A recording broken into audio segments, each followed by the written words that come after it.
Може би преминаваш през трудни дни. Може да се чувстваш под стрес, може да се намираш в депресия. Може да ти се струва, че преживяваш най-големия си спад и че този спад никога няма да свърши. Но не, животът е изпълнен с възходи и падения. Всяко падение има своя възход, а всеки възход – своето падение.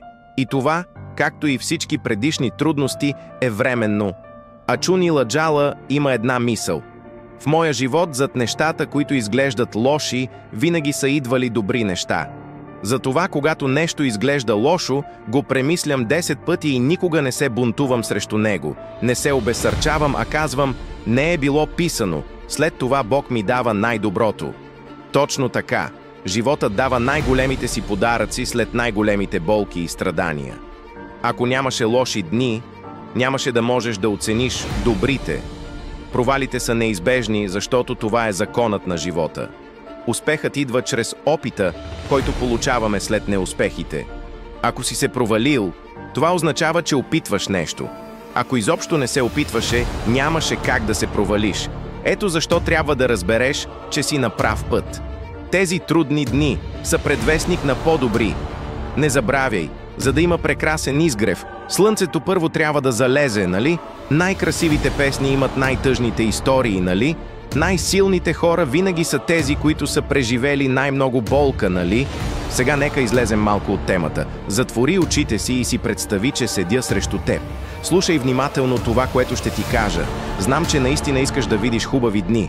Но съжалявам, докато се катериш към върха, ръцете ти ще се наранят и трябва да издържиш известно време. Но не забравяй, че тази болка е временна. Трябва да събереш сили, защото за да успееш, задължително трябва известно време да се проваляш. Точно като Джи Кей Роулинг, авторката на най-продаваната поредица книги в света, Хари Потър, и първата писателка-милиардер в историята. Изглежда много успешна, нали? Но тя е била изключена от училище на 17 години, загубила е майка си на 25, претърпяла е спонтанен аборт на 26, изпаднала в депресия на 28, направила опит за самоубийство на 30. Книгата й е била отхвърлена от 12 издателства. Но тя не се е предала и не се е сринала заради временните болки. Сега е твой ред. Не те познавам, но вярвам в теб. Ти си човек, който осъзнава нещата. Ако си тук, значи се опитваш да промениш нещо. Никога не се отказвай от този стремеж. Който търси, намира. Да, може да имаш проблем, но не забравяй, че Бог е по-голям от всички твои проблеми. Бъди в мир,